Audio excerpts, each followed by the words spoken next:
us your stink eye. We try our best, and we're successful. Come watch our show. Bet River sponsors. It's time to start. Enjoy the show.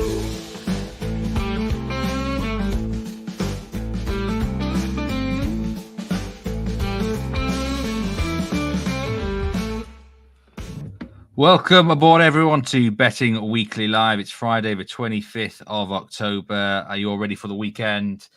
How's things? You with Steve Wyss and Lewis Jones. How are you doing today, Lewis?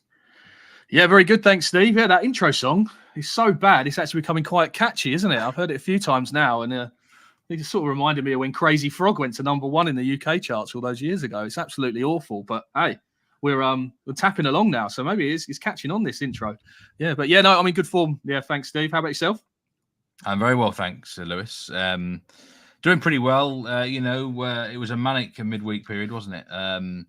Of Champions League action, Europa League. It was ups and downs for me. I had some good winners, had some good losers, and good losers, sort of losers which should have won, if you know what I mean. Absolutely, yeah. Sort of doing that sort of way. And so not doing too bad. We've got plenty to talk about today. We've got the big Premier League game, Leicester City against Nottingham Forest, and we have got a load of Euro games as well we're going to talk about. World Series starts later, so what are we going to be betting on there? Put your best bets in for the MLB, and the graphic actually is wrong. I've got the wrong graphic up. I'm down there as Mr. Nigel Seeley, so that's a bit of a. I'll have to see if I can change that actually. But I don't know where that's come from. Well. I don't know where that's come from. That's down as the Friday 25th graphic. So if you're expecting an under from me, well, there isn't one, but not from me personally. But I'll try and sort that out. I should ask to the comment section. Is it an improvement or a downgrade? Will the vote below? I'm going to start us off with the game. It's an earlier kickoff here. Mainz against Borussia Monchengladbach in the German Bundesliga today. And we have got, let me just get the latest prices up for you now on Bet Rivers. But Mainz plus 140 and Borussia Monchengladbach into plus 170. So there's been some money for Borussia Monchengladbach. The over and under goal line, minus 177 for over 2.5 goals. Now, I was just looking at this game, and I quite like over 2.5 goals and both teams scoring at minus 157. So it's the same game parlay. It's not necessarily the biggest odds in the world, but minus 157, I think it's a really good price. And for a bit of pizza money, the 2-2 draw at 9-1 here. Mainz against Borussia Mönchengladbach. I think it's worth a go. I really do. Because both teams last season had some of the highest rates for draws, 13 and 14 respectively. I think it's worth a nibble at 9-1 personally in this game. So, that's my call on this one in Germany. It's this is half an hour before the Premier League match starts.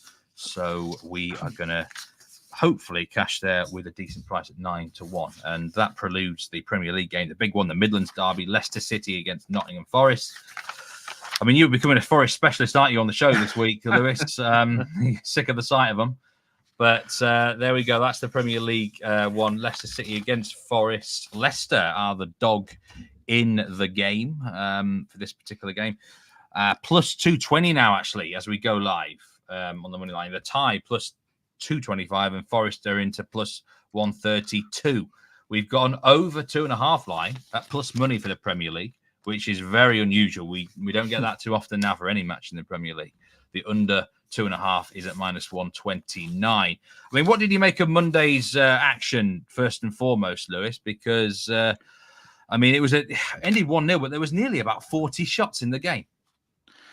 Yeah, not too many high quality chances, though. I didn't think. I think I was on Monday, and maybe regular subscribers who watch the show must think I'm a right sort of old miserable goat, really, because I'm here again with Forest, and I do like the unders again, to be honest, in this spot. So, how do I think they did on Monday? Yeah, I liked the game, to be honest, just because I think it went to script. So when you've got teams that play very consistently in a style that is either going to be suited one way to which you think your betting angle's going. It's very helpful as a punter to get a read on these teams. I do think that's the case with Forest here, and I'm as I said, I'm keen to support unders again tonight. I know they're just the kings of the under 2.5 goals. Forest, aren't they? Now 7 of their 8 matches this season have gone under 2.5, and that Palace game actually is really interested in the odds for the under 2.5 because it went off the shortest price for an under 2.5 price in any Premier League game this season. I think it was around -137, and tonight's trading around -130. So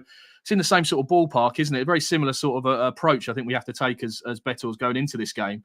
And it means we've actually got back-to-back games in the Premier League that have gone off odds on for under 2.5, and that's a very strange and rare occurrence, isn't it? And this will only be the 6th game in 81 Premier League matches this season where under 2.5 has gone off odds on or minus money. So shows you the sort of how unusual it is to find 2 games back to back where unders are trading odds on and also backable as well. So yeah, I think that price is right though, to be honest, the under 2.5. So I won't be overly confident in playing that as a single. So I have to get a little bit creative, I think, to find a bet. And I really like actually adding Nottingham Forest double chance into the mix in a sort of a same game parlay. So you get that, gets the price to +120. And I thought that's a really nice way of just adding a bit of value to that unders price, because this bet would have won. So under 2.5 and Forest double chance in 7 of Forest's 9 matches this season across all competitions. So it has about the same strike rate as the under 2.5 bet, but we're getting a sort of a 10% better price when it comes to the market. So I think that's a really nice way of boosting the unders bet. And I'm still not really convinced on this Leicester side, to be honest, Steve. I mean, I know they've picked up points, haven't they? But the sort of underlying data behind their performances this season is relegation sort of levels. They've got the worst shot difference of -72. So that's shots registered minus shots faced, which is, I think, a really worrying statistic. And they are the best expected goals over performances in the Premier League at +3.69. And I just think they've been very fortunate already to get 9 points already. And they've got sort of a great knack of sort of conceding from sort of low quality expected goals chances, I think, against them, and then managing to take chances up the other end. I'm just not sure that's a sustainable way of playing over the course of the season. First half against Southampton as well last week, going 2-0 down to a team as bad as Southampton. I mean, that's pretty worrying, I think. And they were very impressive to get the second half comeback. But that sort of, to go 2-0 down at a team as bad as Southampton is really worrying. And I'd just like to compare that actually to when Forest went to Southampton and won 1-0 very comfortably. The XG battle that day was Southampton 0.14 versus Forest 2.45.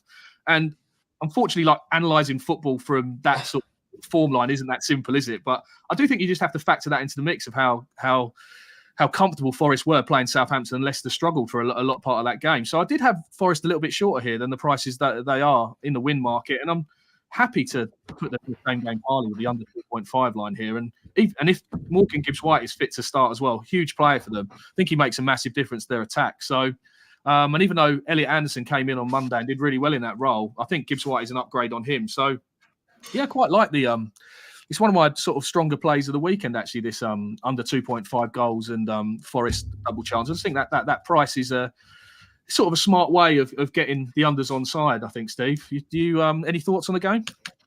Well, they're an under cash cow, Nottingham Forest. I keep betting they're straight under 2.5 every week, and I'm going to keep doing it until it loses. And even when it loses, I'm going to keep getting back on that train until I see something different. But one thing that did kind of worry me a little bit on Monday was the amount of sheer amount of shots that were firing in. Now, okay, the actual overall XGs were not probably as high as you might think, but the game was a bit more open than I thought it was going to be. But you never felt it was going to go over or anything. But you know, if someone does start to take the chances, then it might be a little bit different. I've got some stats about Leicester here. Look away, Foxes fans, because I mean, there's an argument to say, and I think you said it on Monday's show. Are Leicester City the worst team in the Premier League? Because they have got the 4th worst expected goals, the worst expected goals against, second fewest shots per game, second fewest shots on target per game. They allow the second most shots per game, 18.5 per game. Brentford actually have allowed the most shots which is a surprising stat. And the second worst expected points. Only Ipswich are below them in these categories mostly. And you could argue Ipswich's fixture list has been harder. So, Leicester are actually overachieving, really.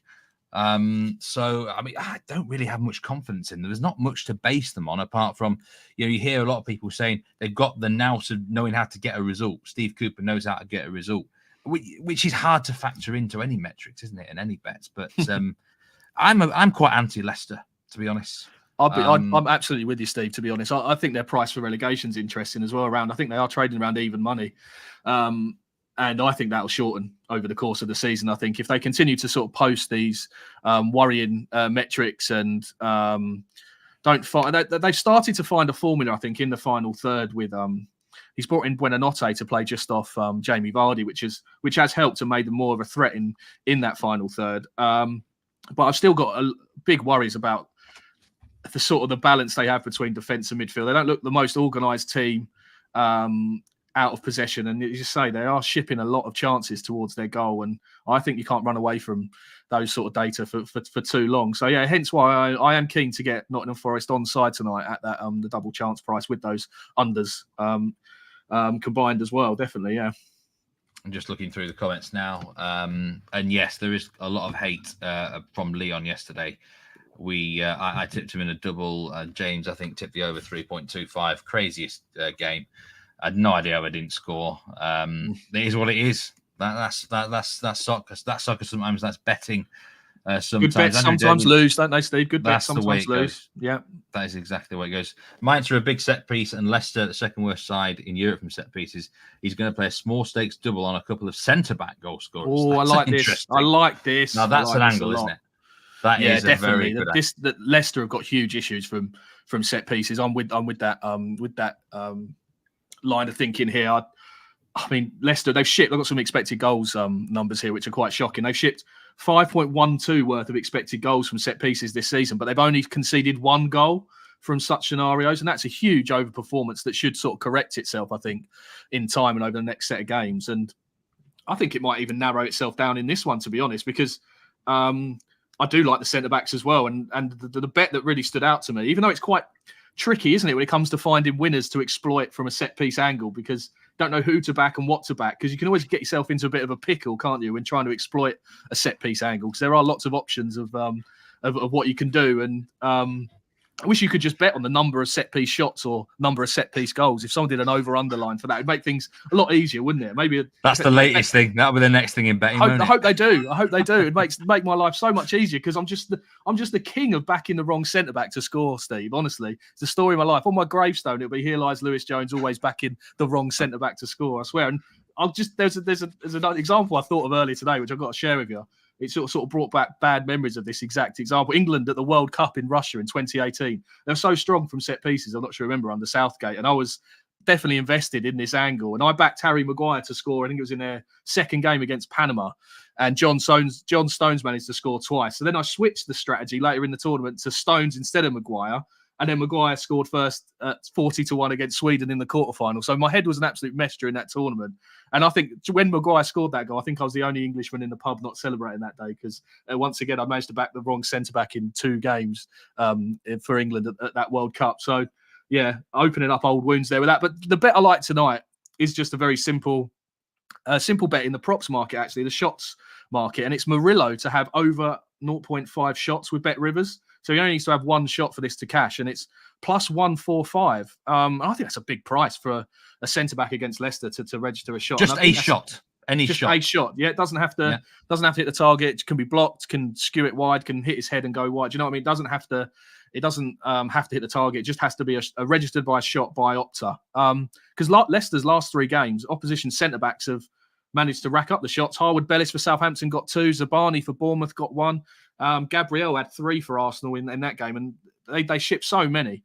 And Murillo does go up for every set piece, and he had a headed shot on target on Monday night against Palace. And even though his overall data isn't great since the start of last season for a bet of this type, 0.6 shots per 90 in all competitions, not too bad. But the reason I really like this price is because we're getting 2 avenues of attack.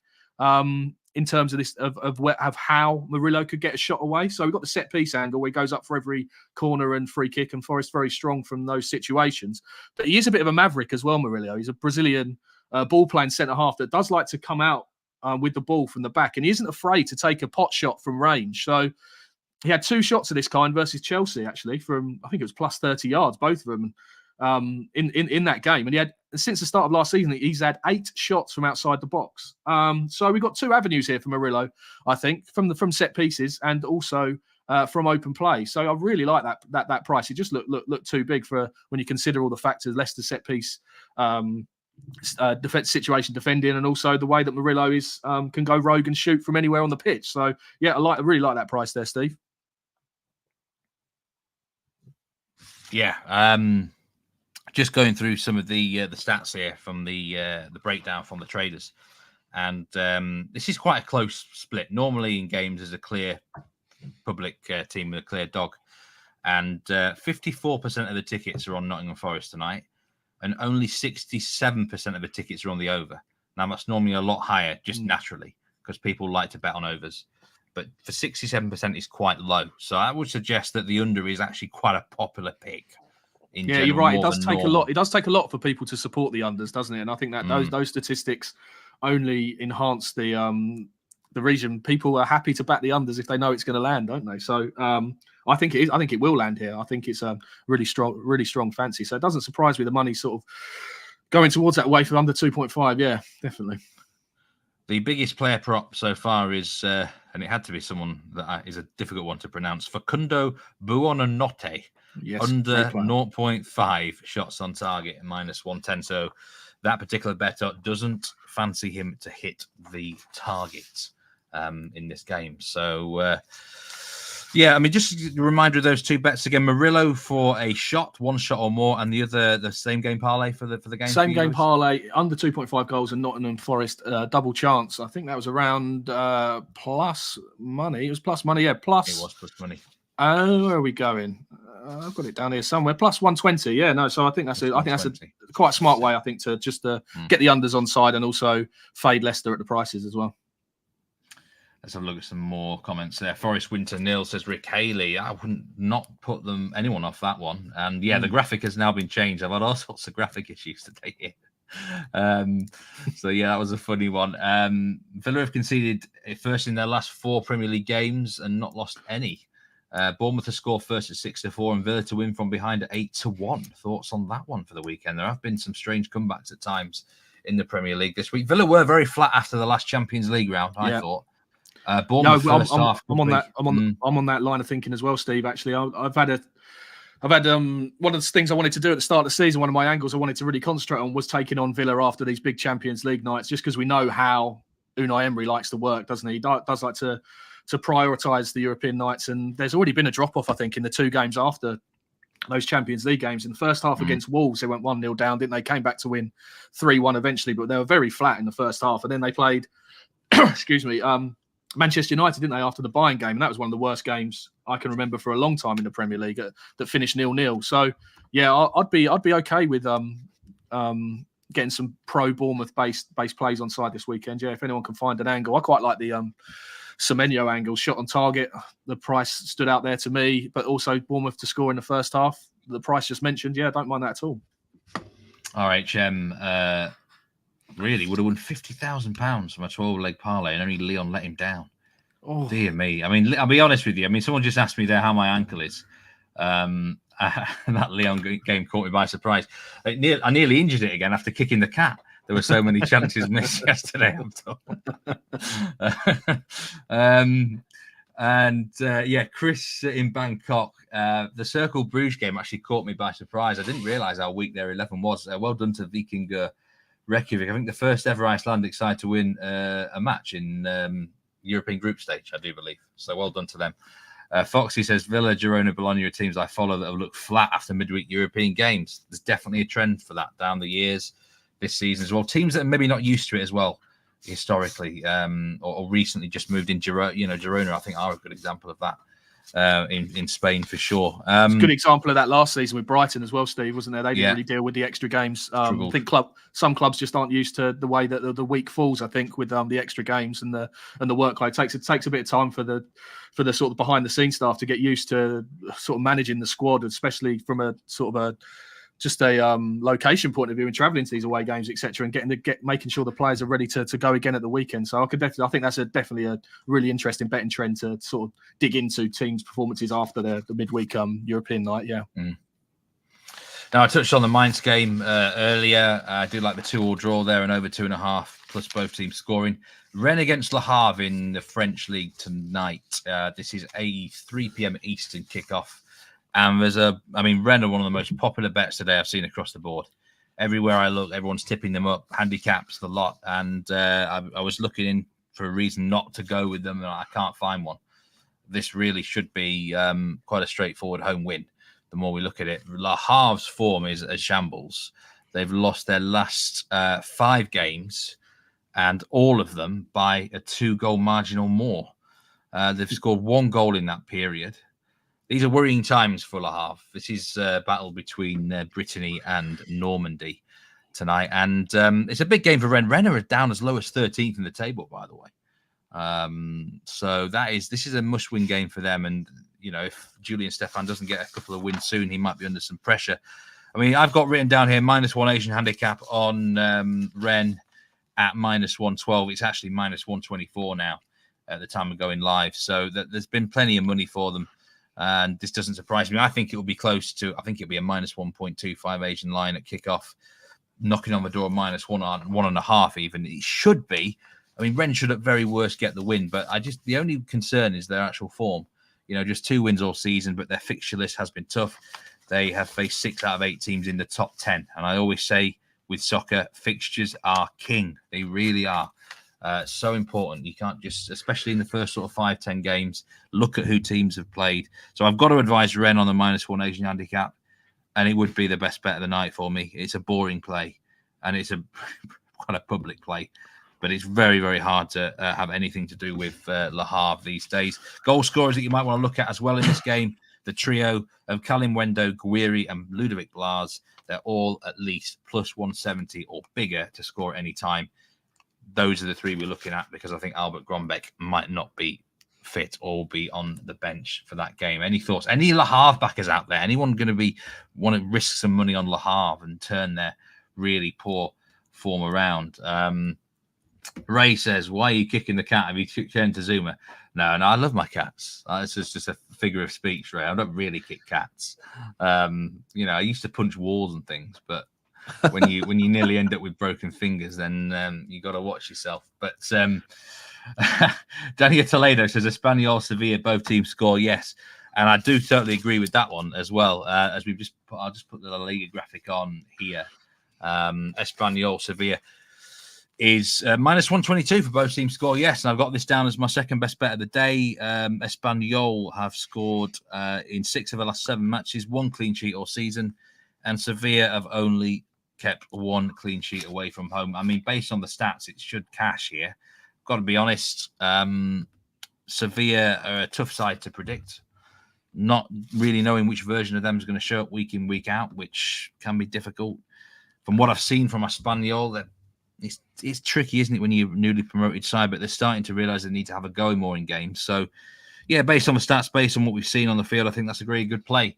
There, I would advise that as my second best bet of the day on Friday, really here. So totally agree with you, Dania.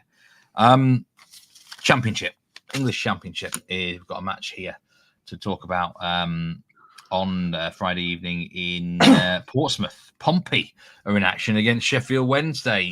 Not been the easiest start for Portsmouth heading into the season. That's why they are the dog here. Lewis, what are your thoughts on this game? Sheffield Wednesday is a +110 road favourite. I'm not sure that rings particularly right with me. Over 2.5 goals at -109. That's right on the line here. What's your prediction on the south coast of England? Yeah, I found this game from a 1x2 perspective. The outright price is pretty spot on, to be honest, when sort of digging through both teams' record earlier. I just think Pompey not really adapted since coming up, really. Look big candidates for relegation on what they've shown so far, and only got their first win of the season only last weekend at Queen's Park Rangers. So home form as well. Fratton Park, notoriously a really tough place to go and play, isn't it? I remember when their home form in the Premier League when they were under Harry Redknapp, etc. Very, very strong. Those bloody bells. The bells. And they're not ringing anymore, I don't think, because they've not won in their last 7 matches at home. So that's across all competitions. So I just when Fratton Park's absolutely rocking, and they've got a team that they can get behind and drag over the line. I do quite like backing Pompey at home traditionally, but I think with confidence obviously low, atmosphere a little bit flat, I think probably is a good opportunity for Wednesday to go there and win. But as you say, those sort of prices on the away win, based on the fact they're only sort of a mid-table ranked team, don't really score many goals. They failed to score in 3 of their last 4. Boy, are they bad at defending. We talked about Leicester being bad at defending set pieces. Well, Sheffield Wednesday take it to another level in the Championship. They've already conceded 7 via that avenue, and that's the worst in the league by a long way. So I couldn't really trust a team like that who are not scoring goals and conceding lots of goals from set pieces at a price. I'd say plus 110, were they? Yeah, that's too short. So again, so it was a no bet for me on the outright, but I did find a bet actually in the corners market, Steve, which I'm quite excited about. Is it something you play much of? Do you play the corners market at all? It's funny enough, the European preview show this week, which has been released about 2 hours ago, I have a strong corners angle in Marseille PSG this week. And it's not often I do have a corners angle, but when I do, I'm like you, I get quite excited as well, because it doesn't happen. It's a great way to watch a game, I think, as well. It's a different sort of dynamic to when you're back in the over corners. You sort of you're following both teams to put sort of good attacks together and cross the ball, get the blocking. You want goalkeepers to palm it around the post, don't you? Yeah, rather than pushing it out. Yeah, there's all sorts. So corners, you like it? Yeah, I think the numbers behind both teams' corner output this season really do point to a bet at the prices here. I mean, because Sheffield Wednesday, even though they're not picking up many points, they do play a sort of very sort of modern, high intensity game under Danny Roll, who's quite a highly rated coach actually in the Championship, and they do like to play in the opposition final third and press high and create a lot of turnovers, and that is leading to a lot of corners being won actually for Wednesday, and they're winning 7.55 corners per 90 in the league this season. That's the second highest of any team. So that sort of got me interested straight away. And I looked at Portsmouth corner output, and I was expecting it to be quite low just because of their winless start and the fact they're sort of knocking around the bottom of the league. But they've averaged 5.73 corners per 90, which is the 8th best in the league. So and I think this might be down to they've got a wide player actually called Josh Murphy, who's been responsible for winning 16 of those corners this season, which is the joint third of any player in the Championship. So, and that data sort of follows on from last season. This is how sad I am digging into players winning corners data. But he won 1.8 corners per 90 last season for Oxford, and that was the 4th highest of any player. So he's just he likes to get wide, he likes to get chalk on his boots, and he gets into position where corners are won. So I do think all this sort of evidence is positive for a potential corners angle tonight. But what sort of sealed the deal for me to make this a bet was the total corners in both games this season. So that's corners won and corners faced. And they sit second and third in that particular metric for the season. So Sheffield Wednesday have had in their games 12.5 corners per game and Portsmouth 12.1. So from that set of data, I was expecting the line set by Bet Rivers here to be over 11.5. Because 12 is the average that these two have been hitting all season. But we can actually get over 10.5 total match corners at minus 125. And I had that a little bit shorter, to be honest. So, and it's a bet that would have landed in 9 of Sheffield Wednesday's 11 games this season. So I'm expecting it to win again here in a game where Portsmouth should be capable of winning corners and Sheffield Wednesday. And I think we're getting a bigger price than what I'd expected. So, yeah, sit back and watch the corners roll in, Steve, I think. Over 10.5 corners at minus 122. Portsmouth against Sheffield Wednesday in the Championship. And we're going to head to the Bet Rivers specials market. Incredibly, we were actually talking about this in midweek, me and Nigel in the Arsenal game, and I actually touch on it in a French game at the weekend as well. Go into the game props or the specials area for the Championship match, and we're looking at penalty kick awarded yes at plus 225 here. Is this referee related? No. This is what I would call a trend ender. I think me and you actually discussed this statistic the last time I was on when Leeds played Sheffield Wednesday, I think, on an early game on the Friday night. And this is one of the quirkiest stats I love at the moment about this. Sheffield Wednesday have not won a penalty in their last 66 games in all competitions. The last one they got was in May 2023.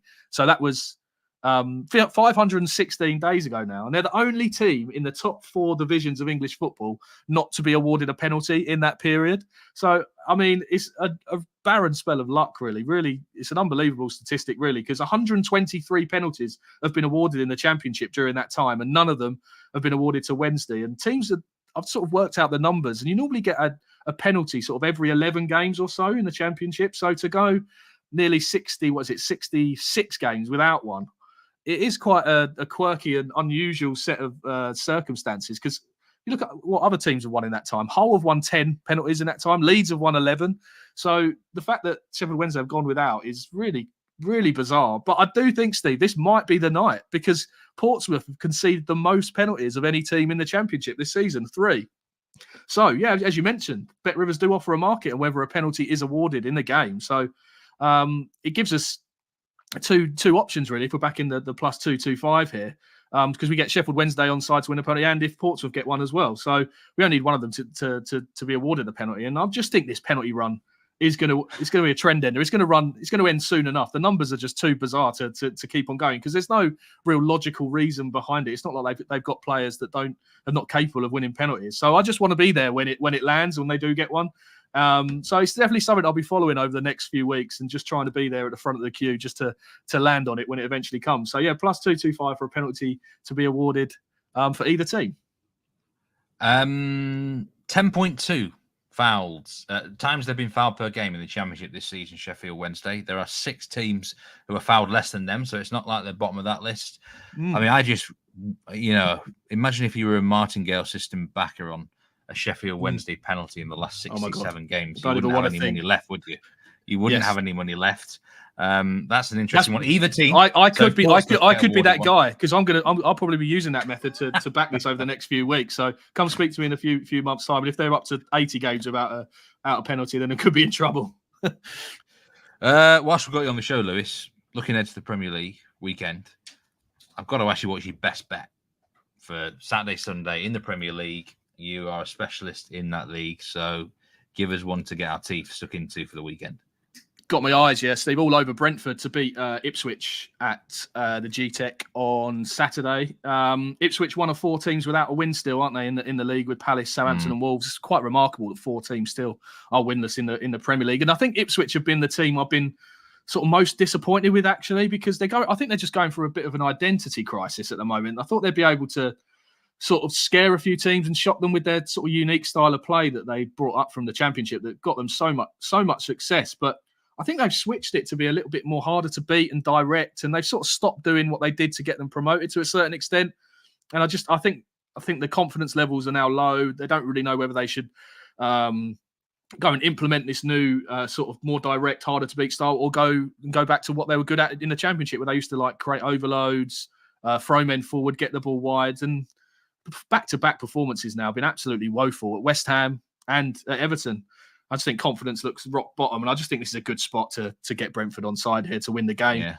Very, very good side at sort of swatting aside the lower-ranked teams in the Premier League. Very consistent, which something I like when I'm backing teams. I know what I like to know everything I can about that team in question. I just think you know what you're going to get with Brentford at home. They're so strong.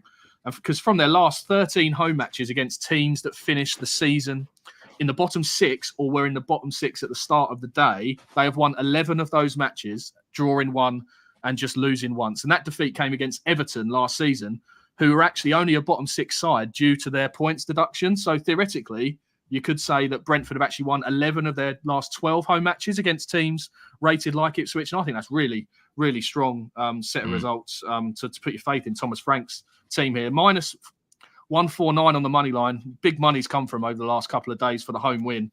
They were minus 125, I think, earlier in the week. So people are definitely latching onto this angle. That's probably too short for me now, but I'm happy to back them here on the Asian handicap -1 plus 115. And of those 13 matches I mentioned, not only did they win 11 of those 12 games, but if you'd have backed the -1 Asian line, it would have copped on 8 occasions as well. So they do like to put their foot down against these teams and really punish them. They don't stop. They're quite a relentless team when they get ahead, I think. I just think they're just a very profitable team to back at home against the sort of the relegation threatened team. So yeah, plus money for that -1 on the Asian handicap. Definitely sort of best bet material of the weekend in the Premier League for me, Steve. Yeah, I've been betting on Brentford to score in the first half quite a lot this year. I like over 1.25 in the first half Asian goals. I could see Brentford certainly being 2 up at the break in that one. But your best bet of the weekend, Brentford -4 on the Asian handicap. Some questions coming in about Serie A here. And let me just put the graphic back up, actually, because I did look at these 2 games. I've got to admit, of all the mainstream leagues in Europe, this is the one I don't cover as much. I only really follow the big teams in Serie A, but we do have that early kickoff between Udinese and Cagliari, and also Torino Como. I looked at the goal lines here, by the way, guys. We've had a few comments about both teams scoring, yes.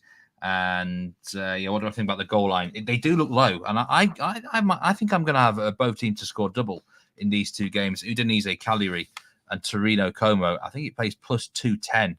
The last time I looked, let me just put it on there. Yeah, +217. But I've got to admit, and I always admit this when I'm not a blagger, I've not seen enough of all 4 teams this year. Cagliari a bit more. We have a bit of a history with Cagliari on because we win. They've cost us a bit down the years. But Torino, Udinese, not 2 teams that I am that clued up with. But based on the stats and the numbers, I mean, all of these teams do not have good expected goals against, by the way, in Serie A. Then you would expect goals to flow in these particular games. But I am not an expert on Torino or Udinese. I will admit that. Not seen enough of them, to be honest with you. Foxy asks, what's your thoughts on West Ham getting a result this weekend? Teams that played European games on Thursdays are winless in their games in the weekend. West Ham, trustable or not this weekend? Oh, not for me, and absolutely not. Not with that defence still. I mean, real problems, still issues under Lopetegui, the same ones that were there under Moyes in terms of their goals against conceded numbers for 2024. Absolutely awful, and quite like the way Manchester United are just, I think they're playing their way into a bit of form, especially the wide men, Rashford and Garnacho. Højlund scored a couple of goals as well recently. I'd be wanting to get with Manchester United, I think, over the next few weeks or so, just because I do think a confident Rashford and a confident Garnacho is among sort of the best and most dangerous players in the Premier League. And even a manager as limited as Erik ten Hag can still get the best out of players of that ilk. So yeah, no, I wouldn't be touching West Ham. I'm actually covering that game at the weekend, so yeah, looking forward to attending and seeing how that goes. But I'd be sort of pro Manchester United. I think they'll probably get a couple of goals there up against that what is a very porous West Ham defence still. Okay, which before we go, is the big World Series of Baseball. Game 1 starts today.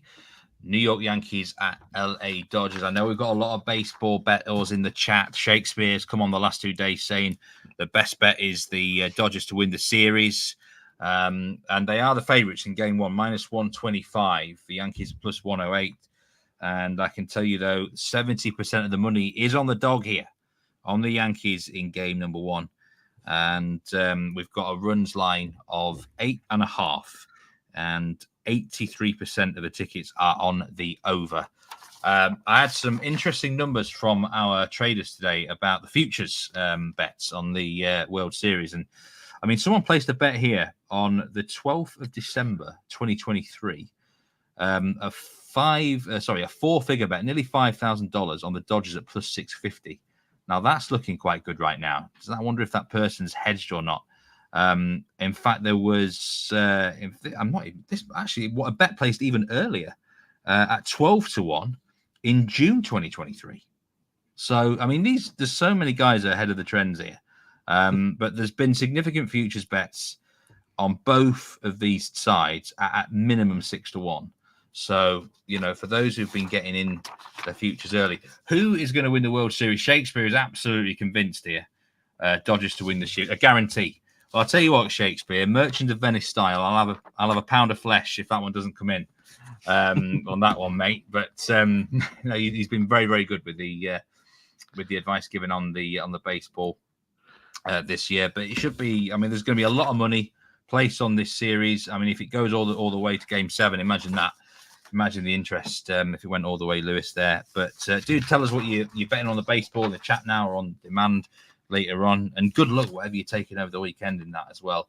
Duncan, just before we go, says another example of Ten Hag getting lucky with the fixtures again.